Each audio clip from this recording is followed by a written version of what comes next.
something that struck me while I was sitting there, listening to the remarks from Rob and Davis and Gretchen, was how similar the challenges we face in the Department of Labor and Workforce Development are with the challenges that you guys are facing now in the community college world. And in fact, it shouldn't be surprising because we all have the same mission, right? Our objective is to provide and help individuals identify opportunities for their next step, right? For their own family sustainability, for their own professional development. So it shouldn't be surprising that we have a lot of the same challenges. And it seems like my agency, all with very, very good intentions, has fallen into some of the same pitfalls that some of your operations have. When I was looking at that general requirements form that the guys put up, I sadly felt right at home.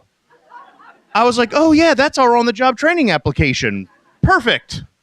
And so we have to, I think we are right now going through a process very similar to what Rob and Davis are talking about, some of these other institutions leading this kind of change.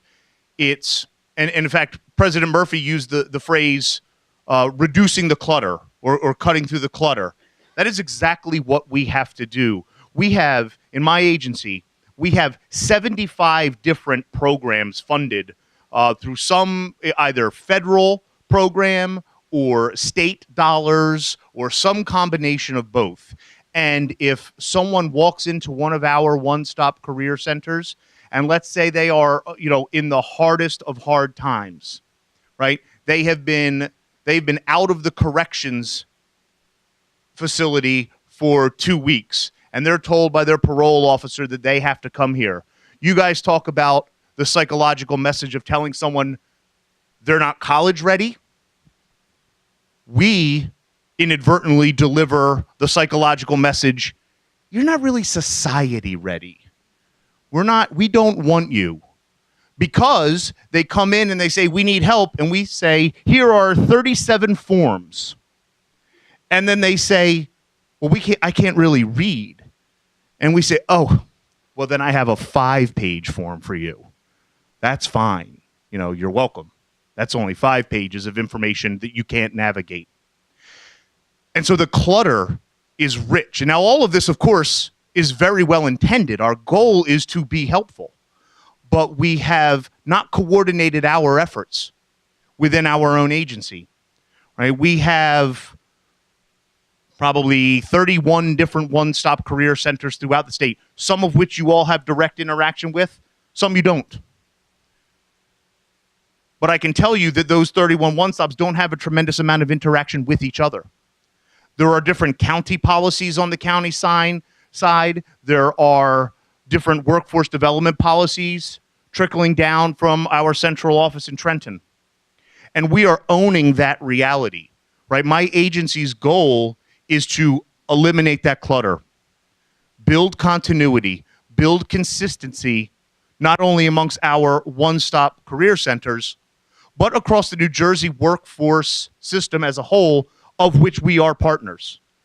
Right? The New Jersey one-stop system is not just the Department of Labor and Workforce Development. It's not just K-12. It's not just higher ed. It's all of us. And Larry has done a tremendous job, and I'm grateful for it, of bringing my agency to the council table and vice versa, and identifying opportunities for us to align our organizational efforts, our efforts to eliminate the clutter, to help create clear guidance and steps that lead, right? We're spokes on a pathway. We're spokes on the wheel. Where our collective customers interact with us may be different throughout their career, but there should be a connection that we're able to make clear to them. Where we've started to adopt a very simple 3-pronged approach to customer service at the Department of Labor. And we are in the development stage with this now. I'm meeting this afternoon, which is why my schedule is so tight. I'm meeting this afternoon, a very first meeting with our new technology vendor, who is hopefully going to turn our disheveled, disorganized, unsearchable website into something more along the lines of what Arizona State has produced. And that kickoff meeting starts this afternoon. And Larry, through the council, has identified a number of members of your community who are going to be a part of that work group to help us get that started. So we're really aligning formally the work that we're attempting to do on the workforce development side and the work that you guys are all doing from the community college perspective. So we try to look at our service model in 3 ways. Very simple. Plan, prepare, succeed. That's the messaging. All of these 75 different programs, all of our other training seminars, all of our different Jersey job clubs that we do, they all have a role in this. And you all have a role in it, right? Because if someone comes to us and part of their plan is that they need educational steps, well, where are they going to go? Right? We've talked about the proprietary schools. They're one option, and that's a mixed bag. I think Rob and Davis have been kind in their analysis. But one thing that they do very well, and I think we have to adopt this mentality, is the proprietary schools have a very, very clear for-profit motive. And that drives them to think very differently about the user experience. It drives them to think differently about how they communicate, how they structure. The quality of the work almost has become secondary to how effectively they package it and message it. We have that responsibility, right? I don't work for a for-profit entity. I work for the state. But we have an obligation to adopt a for-profit mentality of being efficient in our efforts, communicating and coordinating effectively with all of the partners that touch our work, and thinking about the user experience. What message do we send to our clients at every interaction? Do we tell them that you're not college material? Do we tell them society doesn't want you? Or do we say, thanks for coming in. Thanks for taking this bold step forward. Let's help you get where you want to be. So we have, in many ways, inadvertently become part of the problem together. And through the work that the Department of Labor and Workforce Development is doing through the Community College Council and aligning our efforts, I look very much forward to being part of the solution together. Thank you. I had a couple conversations over lunch, and one thing I usually do at the start of these presentations and the end when we make this case for guided pathways is tell you that we've never been more optimistic than we are at this point in where we are in the community college landscape, that we are on the cusp of fundamentally changing the conditions for millions of students around the country. I mean, you have to remember what's at stake here. You guys do on a day-to-day basis, but this is about student lives, and it's not hyperbole to say it's the economic bridge to sustainability for millions of students in this country, and maybe we haven't done as good a job as we can. We've done a lot, but what we're seeing is, and I also work on the Aspen Prize for Community College Excellence, and Davis was a site visitor this year. So I've actually seen, we were involved in the site visit process in all the top 10 schools all 3 years. So we've seen a lot of what happens at colleges who have some really excellent things going on. Santa Fe this year in Florida had a pretty good foundation before they came into this cycle, added a maniacal focus on guided pathways to it. We're seeing colleges move the needle. I think the question is, can we step to the side over here and say, what can we do to change the conditions and structures and policies? And what we're seeing from colleges who've started doing this is we are seeing those changes. I mean, the Georgia State story is not about going from a number, 31 to 55. It's about 24 more students out of 100 getting degrees that get them into the workforce and earning a sustainable wage. That's what's at stake here. But the optimism side is we can do it, right?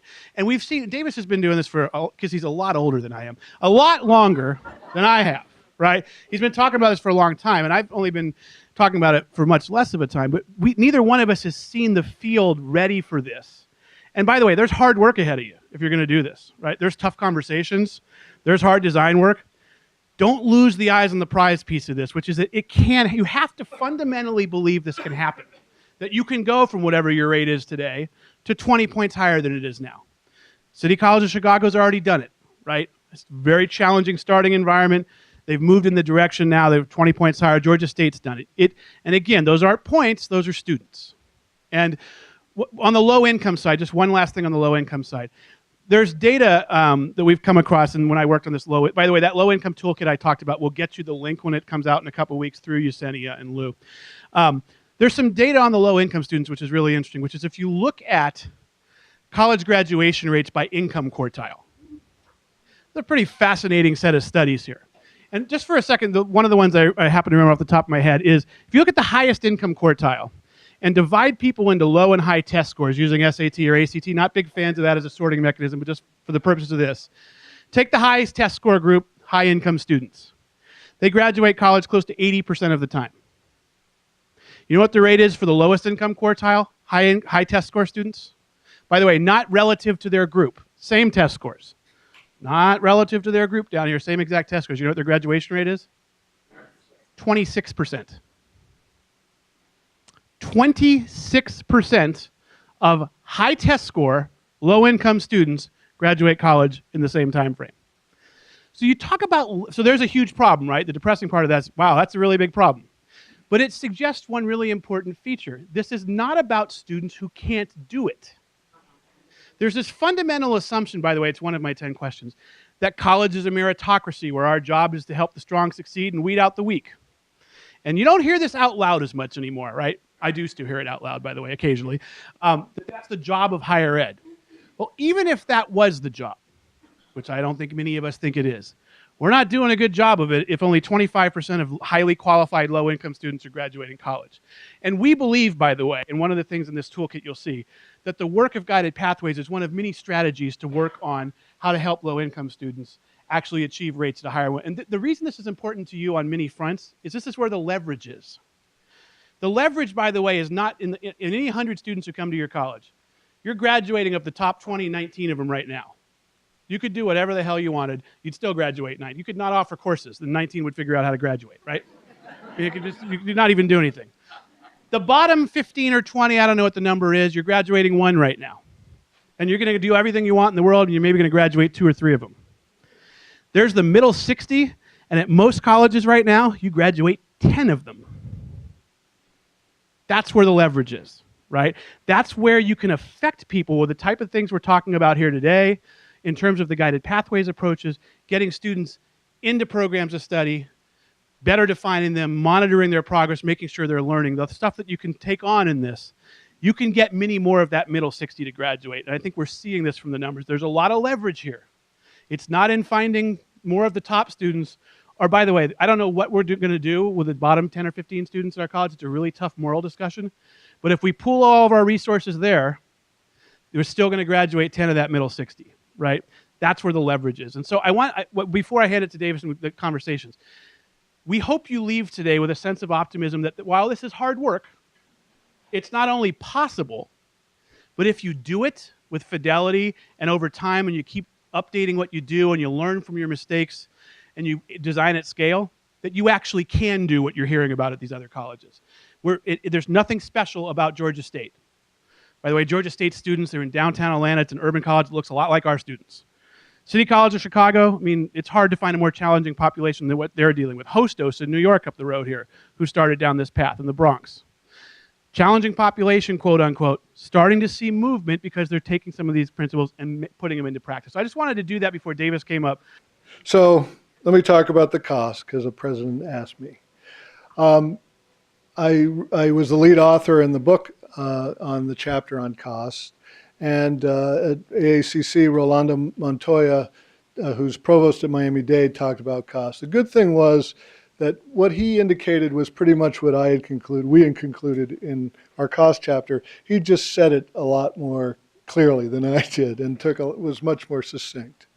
And what he said is, and this is Miami-Dade College, the largest community college in the country, which has implemented this across 9 campuses and fundamentally redesigned their intake process, their advising, so that it extends into the high school first year experience, or into the initial advising, and then into the programs.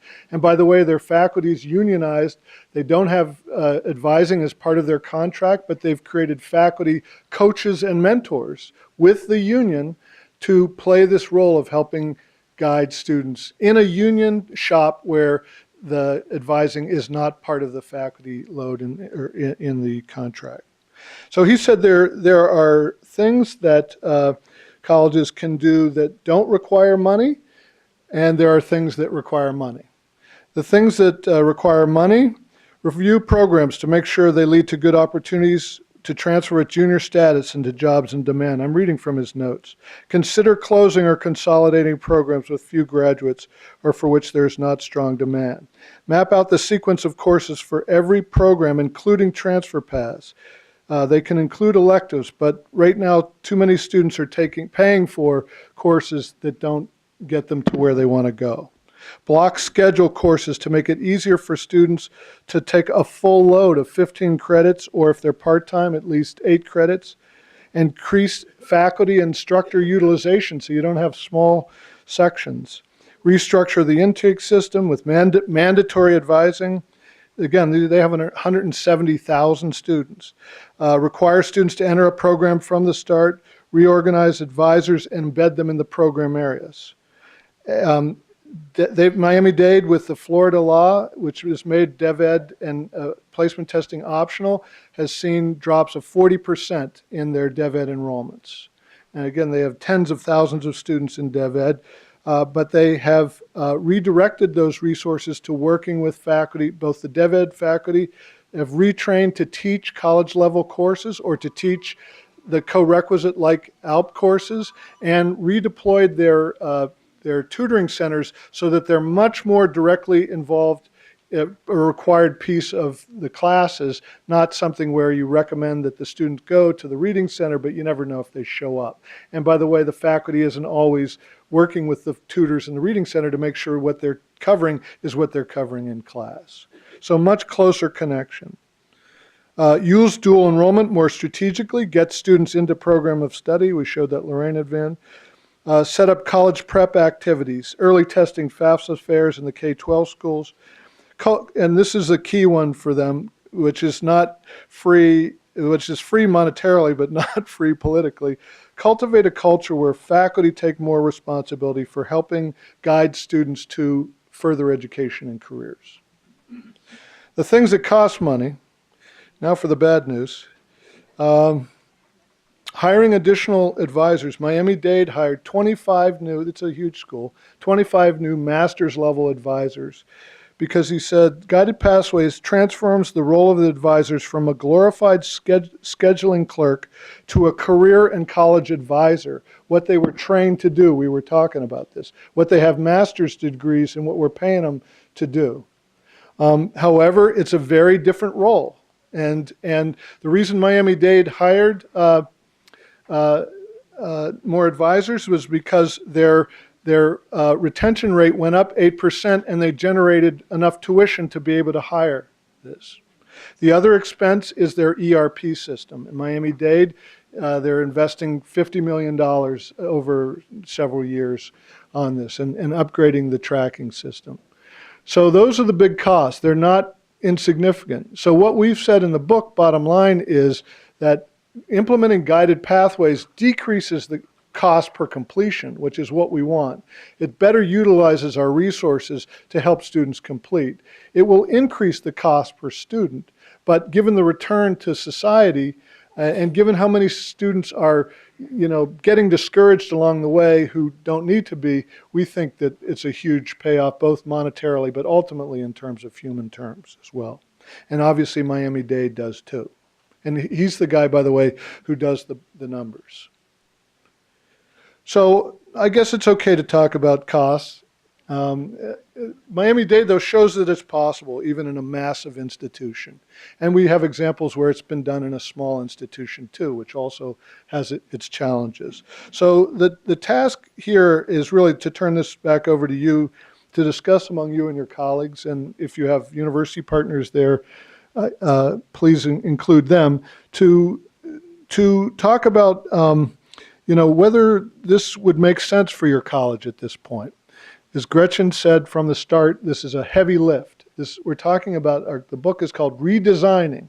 We're not talking about just putting in student success courses and making orientation mandatory, although those are a key part of it.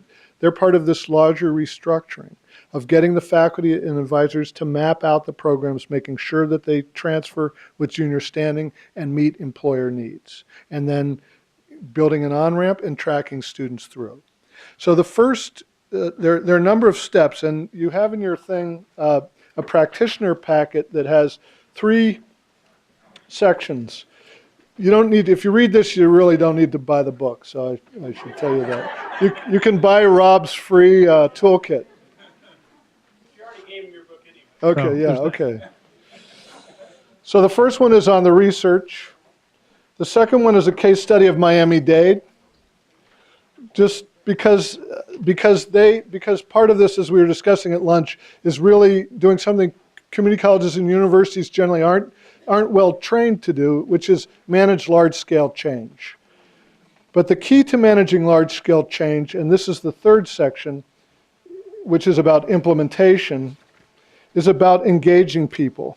Engaging people in believing that what we're talking about is not something that some outside researcher or the president wants to do, but that this will be good for your students.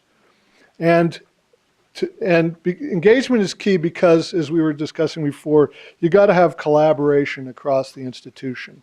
So what everyone has done that has succeeded in this that I've seen is go through an initial process of engagement. And this is something you could do in the fall. And the kinds of questions that we've developed to help guide this process, you can make up your own and send them to us, we'd be interested, is on page 3 of that last section. And it breaks out into, these are reflection questions, the 4 big buckets of guided pathways. The first is clarifying the path. The second is helping students choose and get on a path. The third is helping students stay on the path and complete. And the fourth is ensuring students are learning. These are the kinds of questions that folks in this initial process of engagement, if you're thinking about doing it, really, have you guys done this kind of thing? I'm from Cumberland County College in Vineland, New Jersey. So we started by bringing Rob to the campus. She said she started slow by bringing Rob to the campus. Yeah, right. That's how they roll at Cumberland County. Right. You know, and what it did was it started the conversation because we needed a starting point. We knew where we wanted to go with this, but you have to involve the entire campus. And so what we've been working on for the last 6 months is really looking at the whole advisement piece and what's working, and what we've discovered is advisement is not working. So that's good because now it's like, okay, we have to change. And academically, we have decided that students are just picking courses and spinning around the college, and we're increasing our completion rates, but we have higher goals than what we're doing. So now they're ready to embark on the structured pathway. So we're ready. Actually, our academic deans and I are meeting next week to start this setup of the structured pathways, and then within the fall we'll get the faculty to work with us because they have to help us with the courses that are appropriate for those programs of study. Yeah. And it's a hard conversation. Some people on the campus have realized that those classes that were nice to teach and that I like to teach, we may not be teaching anymore. Why not? Well, because they don't fit into an academic structured pathway. Yeah, and they don't transfer. So we're still a year into it, and we're still working on it. Sometimes I talk to everyone at once, which I like better. Sometimes I talk in groups, like I talk to student services, then faculty, then administration. And generally, one of the things that will happen when that happens is you'll go to the faculty group. Actually, start with administration. Go to administration first, and these are wonderful ideas. If you could just convince our faculty of this, then we would be in great shape. We could redesign the college. Then you go to the faculty group. You present to them, and the faculty group says, we really like these ideas. If you could just fix student services with this, everything would be fine. And you go to student services, and they're like, man, they say faculty and administrators, if you can fix them. So everyone, so part of this is just classic organizational psychology, right? It's the somebody else's problem. Faculty are very willing for you to fix your advising process because it doesn't affect them most times. Student services are very willing to have you fix guided pathways most times because it doesn't affect how they advise. And then there's the administrators who, by the way, one of the interesting stories from Miami-Dade was they did a lot of work on the faculty and student services side, and they left out one key group, which was the middle managers. The deans are critical. And so you need those folks. And by the way, in an organization, there's the ones who have, I mean, they're screwed, right? They get the stuff from above, they get the stuff from below. You better make sure they're on board, right? They're dealing with full-time faculty, part-time faculty, students, and then they're getting their VP on. So they're right in the middle. They got to be on board too. So, I mean, I think one of the things Jackie's talking about was a campus-wide discussion about this. The more cross-functional it is, the better. The better. And the more questions that come out that are hard questions, the better. If they're not asking questions, that means they're disengaged. They're not asking questions about this, there's something wrong, because we have a lot of questions that we can't answer. Yeah, one thing on those questions, by the way, this is another plug for a free resource. I'm just saying, that's all I'm saying. Completionbydesign.org has a series of blogs on it, and in that series of blogs, I've gone through the 10 questions that we get most commonly about pathways, and just not trying to convince anyone, just providing an alternate perspective on it. 7 of the 10 are done on there in 5 different blog posts. I'm finishing the other 3 this time. So they're all on completionbydesign.org. You will hear some, or you should, as Davis said, hear nearly every one of these questions, right? Because if you're not hearing them, there's a problem. Don't believe that this is actually going to happen. If you're not hearing the questions, it means they think this is just the next acronym. Gretchen, you got to... We have artificial barriers that we put in place at our institutions that prevent our students from being most successful. We put institutional policies and business practices in place to help us, not to help our students be successful. And so we've developed processes that really work really great for our back-end room processing parts of things, but are really, really, really significant barriers to our students. And until you start asking those questions and saying, what are we doing and why, and how is this impacting our students, and fixing it so that students have the most seamless, efficient process interacting with your institution. And as you make changes, if you don't change institutional policy and practice around the changes that you make, they're not going to be sustained, because everybody's going to go right back to the old way of doing things because it's enculturated and it's built into your systems. And so people will default to the system that existed before you started making the change. And so you have to keep track of that as you go along. And we have, back to the free resource, we have a short version of an institutional policy audit that we've done at a much larger scale at some colleges in Ohio and North Carolina that I can send Jacinia and Lou the link to, and you're all welcome to use it. And it's at least an opening to the conversation about what you're doing and how it interacts with students and why, and places where you may want to make changes in order to make sure that this works. Jackie and these guys have done year 1, the engagement.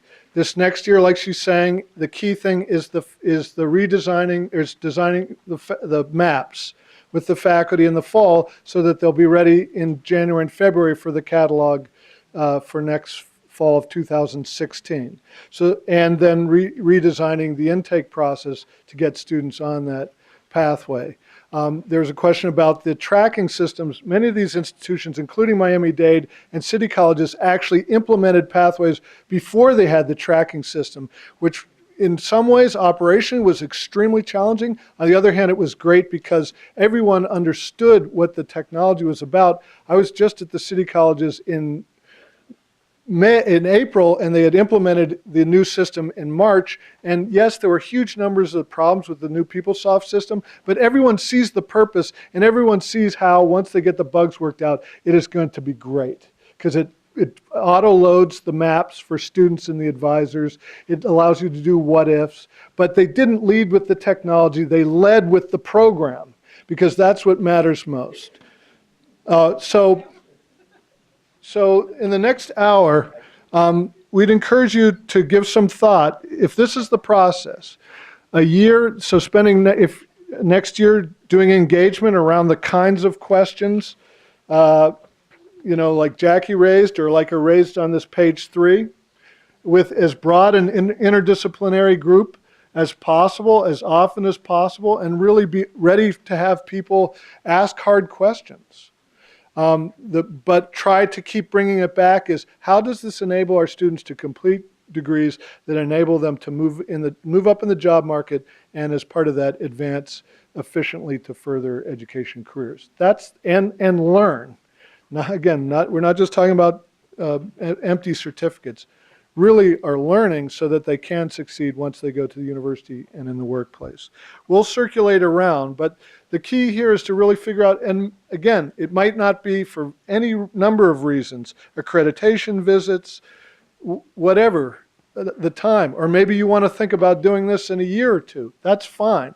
In fact, the student success people are talking about phasing this in. We'll circulate around, but give this an hour and give it some thought. We struggled a bit about how you phase in the program, especially when a significant culture change would be needed. From what I've seen, it takes 2 to 3 years to lay the groundwork in an institution to do any kind of change, including like a new technology or learning communities or something like that. 2 or 3 years. But they can be really edifying 2 or 3 years where it's like you start to talk about stuff like those questions that we haven't talked about in a long time that really matter. I think it's a useful exercise, unless things are just too contentious that just to start having the conversations. And I would not jump into this thing without having those conversations and getting the pulse of where people are. You're not going to succeed. If you want to go, as I was saying over here, I think it's also edifying if you can do this engagement to have the mapping process, even if you don't act on it, because I guarantee you, once faculty and advisors start mapping out the student experience, there's the barriers are so obvious, and some are easy to fix, that it will happen, even if it's not wholesale. Monica pointed out that this doesn't have to be a whole institution change, that you can start with an area where there's buy-in. If your business programs really want to do this, we've seen that happen. They'll do it. Miami-Dade started with healthcare, which was already sort of their business, because this was following a year or two of reorganization, and there was real new leadership, and STEM, because they've had a real focus on STEM. And you can't do STEM in community colleges without really doing this, because the quality of the instruction and the level of instruction really does have to be at the lower division, up to the university standards. And to do that with students who are not academically prepared, I just came from an institution, Holyoke Community College, working with its universities that does that. It can be done, but it's a big undertaking. So, is that? Yes, it helps. I don't want to lie to you. This is not a quick fix. Sinclair took the mapping in the beginning and mapped 128 programs in 2 years. Their faculty were on board. Their president was on board. They did 128, and they did it in stages, and they took the most willing first, and then the second most willing when people figured out the process, and then left the straggling programs to the end and kind of dragged them through. I did a presentation 2.5 years ago at Lorain Community College where the chair of their faculty senate stood up and told me that they would never do this at Lorain, and that they would revise intake, and they talk about their transfer programs, and they talk about workforce, and they talk about labor market data and all that stuff, but that they weren't going to start messing around with the stuff that's within the realm of the faculty. And now Marcia knew she had to do it very thoughtfully and deliberately. She's got a champion. She's the provost. She brought him in. And now she's got them where now all those are mapped. They're doing away with courses in their course file. They are building a structure for all their programs at their college. But it took her 2.5 years. So let's consider about 10 years out from now. Do you have any data, statistics, or research? Because I'm sure as you looked at community colleges like the ones that are represented here, or ones from certain areas, what if we don't do it? What if we decide to stay the way most of us are? Then 10 years from now, what does our graduation rates look like? What do our societies look like? Do you want me to give my financing doom and gloom speech now, and then you can talk about this? I said before that I avoided the financing doom and gloom speech in the beginning that I normally give, but so it is very likely in 10 years that there will be a significant portion of community colleges in the country that will no longer exist. There is not enough enrollment. High school enrollment's down, the economy's better. You're not going to get your money from front door enrollment anymore. It is just not going to happen, right? And so there is a point where the tuition elasticity is going to, the elasticity in the raising tuition is going to stop, and the state financing is going down and enrollment is going down. So it is going to not just be a moral and ethical imperative for the success of your students in order to do this, which should be enough, but it's not enough for everybody. So go beyond the moral and ethical. The only way you're going to make your money on enrollment now is the throughput, not the input. So it's more students getting further along into your institutions, taking upper division 200 level courses and taking more of them. That is how you're going to keep your doors open pretty soon. So there is a fiscal imperative to this that is beyond the moral imperative. Ohio just went to 100% performance-based funding. If you don't think that this is beyond a moral imperative for their presidents now, it is there's already 2 colleges in Ohio that have combined. 2 rural colleges in Ohio saw the writing on the wall. They were both going to go under. Not one or the other. They were both going to go under in the next 5 years if they didn't combine. This is going to be a fiscal reality for community colleges sooner than it's going to be a moral and ethical imperative for all of you. I'm more optimistic, actually, because I think we're starting to see cases where institutions, especially in partnership with universities and hungry universities that are facing the exact same issues, and with employers and with their K-12 schools, are really moving the needle on student success, really helping students achieve their dreams. And the work that they're doing, from the accounts that I've heard, is the most exciting work of their careers, because it's not, in some ways it's not such a big deal. It's sort of stepping back and saying, okay, what's your field? What's your field? Yeah. Okay, so if someone came to you and said, I really want to get into creative writing and the humanities, I'm interested in pursuing that in college, what should I do? And you would tell me the kind of courses I should take, but you would also tell me extracurricular activities I should do and theater writing and the like. That's what we're talking about. That's what we're talking about, documenting as policy established by faculty and advisors what you would advise your own kids, or not your own kids because they won't listen, but your neighbor's kids, what you would advise your neighbor's kids or your neighbor to do if they wanted to pursue. And English and humanities, that's a vast field, like design or engineer. All these fields are vast, and they're all going to be changed in 5 years. But what you want is I really think that 200 level, you want to get students to a point where they're meeting someone like you who knows the field, who has connections both within the academy and within the field and within nonprofits and with theater groups and with community organizations. That's what I'm talking about. It's not some bureaucratic pathway. It's about creating a better structure for the kind of human connection and learning that is the only way that we're going to really help elevate our students. There's 3 of us here. There's over 400 full-time faculty and staff at our college. How do we go back and start the dialogue to convince them that this is the way to go? You could point out that students are having trouble, are confused, that you're finding that students are confused. And if you want to do some research, you can do some focus groups with them. I would also suggest do some focus groups with students at your university partners who are at your institution and ask them what they would recommend, what they wish they had known now, back then. Maybe I'm wrong. But when we've done it, when Public Agenda has done it, when Kay McClenny's done it, students are, when Rob and his group at RP group, they asked students, what would it take to succeed? And they were basically saying, a map. I can direct you to the study. Students, like, it's almost religious. Show me the way. Show me a path. At least show me the options. So one thing you could do is,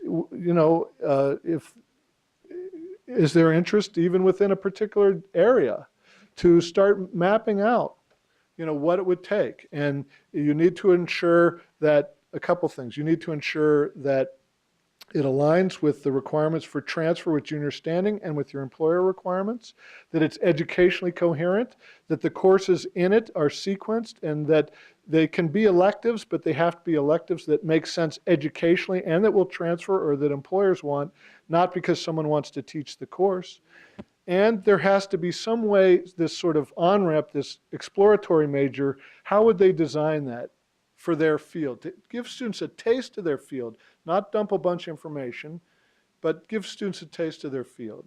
We've seen this in the case, like, did I say Miami-Dade start? Yeah, so they started out in these three areas. Business was an area where they were doing reorganization, and it seemed like a logical place.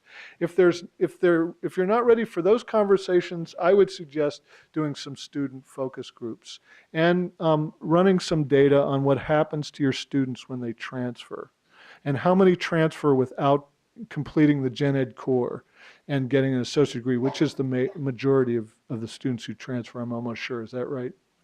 Yeah. So I'm pointing to the IR guy. So does that make sense? I don't see, we're not talking about, we're talking about making the curriculum more coherent. We're not talking about a radical, we're talking about taking what's in faculty's minds and what they would recommend informally and codifying it. And then see where it goes. See, take the maps to the faculty. You don't have to, colleges that have done this have gone that far, even departments have found it very edifying, because you start to see places where unnecessarily you're screening out students from your program, and no one wants that, especially when enrollments are down. I'm wondering if this is the model that the proprietary schools use, why are their outcomes so poor? And if we were to emulate what the proprietary school model of, guided program pathways,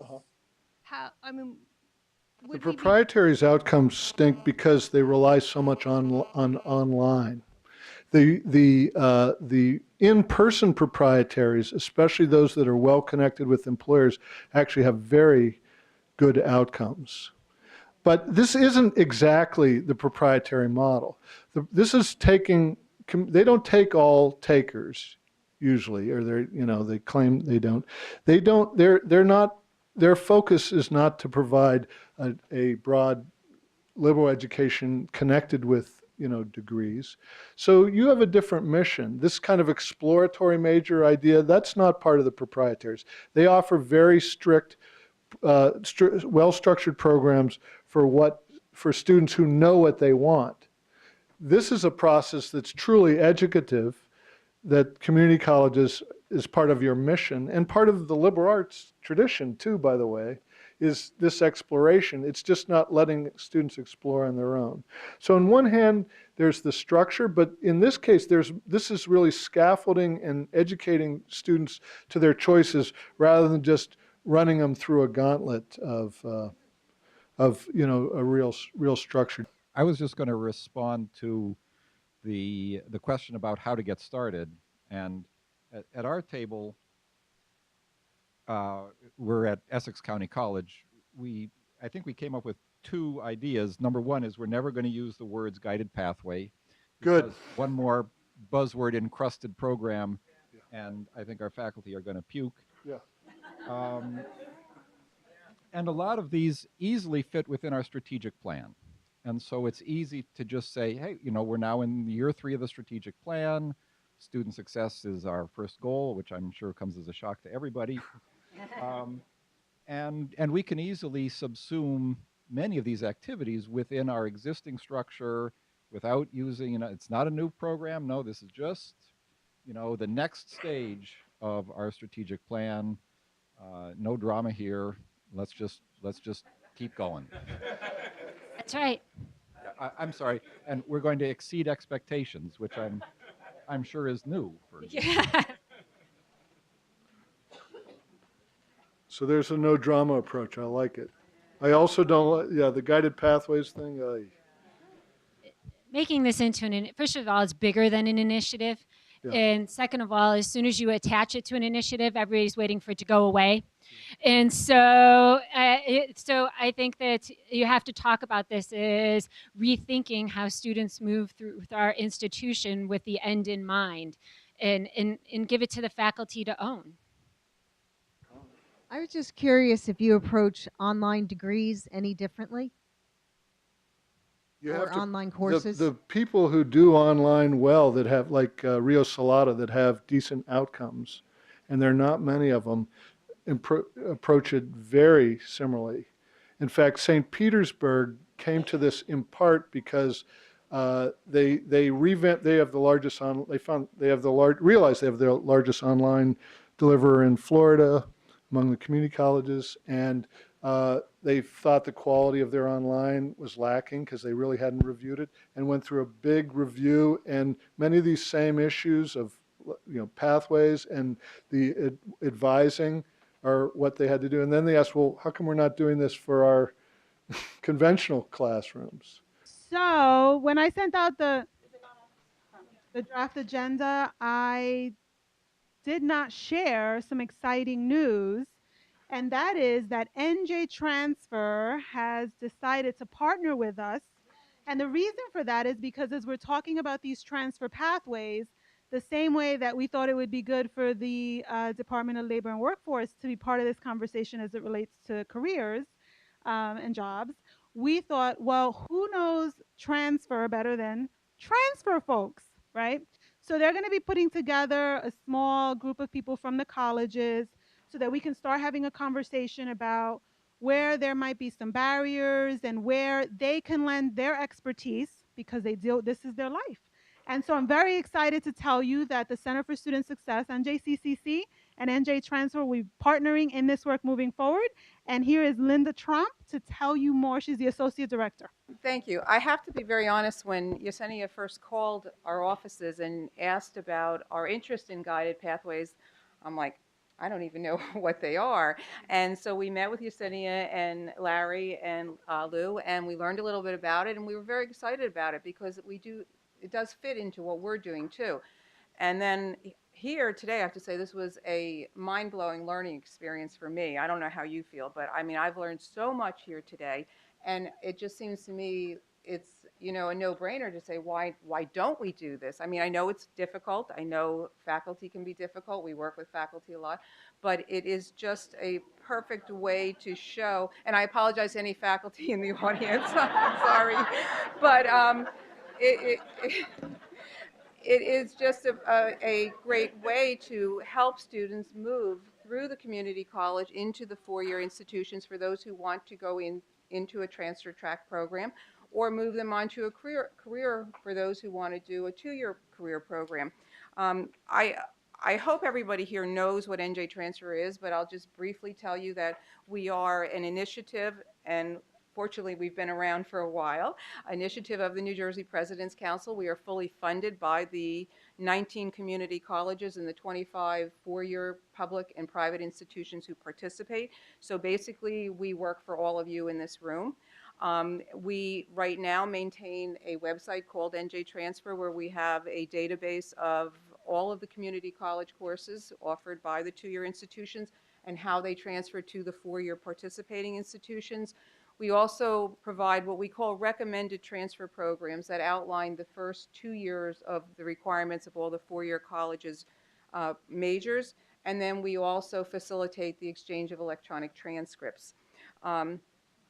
The software package that we use in many ways is very helpful, but it does have some limitations. And so one of the things that we're excited about working with Yesenia and her group about this is how can we use what we have but change it a little bit to reflect the guided pathways. The recommended transfer programs we know do have some limitations, and what we're hoping to do, we're meeting with our software vendor in probably early next week, and we want to change what they look like to reflect what a guided pathway would look like so that we can spell out semester by semester what the student would take and hopefully guide them through that. One of the things that we're very excited about doing right now, we just spoke to Elizabeth Giardinelli from Ryder yesterday. She called us. They have just completed a significant number of articulation agreements with Brookdale. They're going to be working on some with Burlington. I spoke to Pat Noonan, who's here today from William Patterson, and they are working on a significant number of articulation agreements. And we will be able to post those agreements as college-specific RTPs on NJ Transfer. So it's kind of blending the 2 and 4 together, but it's leading the students through graduation at the 2-year and then into junior status. One of the things that we know, we have the Lampet legislation in New Jersey, but that only goes so far. That's really a framework. And it's really up to the colleges then to work out how that framework applies to the transfer from the 2 to the 4-year. We also know, like, for example, with Ryder, they're targeting schools where they see a significant number of transfer students. And so that may be a place to start. And then they're narrowing it a little further to the programs that their students seem to be transferring into. So we're going to be working with them. We are certainly going to be working with Pat and William Patterson. And if there are any other 4-year schools in the audience who are working on articulation agreements, we would want to start working with you too. And we're going to continue to work with Yesenia and her group, and to try and see how we can take what we have at NJ Transfer and make it work for the guided pathways. And if anyone out here has suggestions too, please contact us.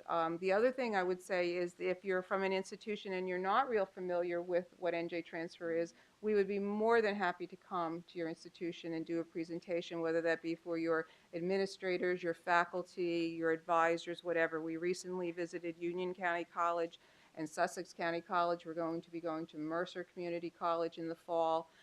So we're very happy to do that. And we are really very excited about this program because we do believe it does fit very well with what we are trying to do with NJ Transfer. So if anyone has any questions, I'd be happy to answer them. Otherwise, I know I'm standing between you and going home. So I will let you do that. And thank you so much.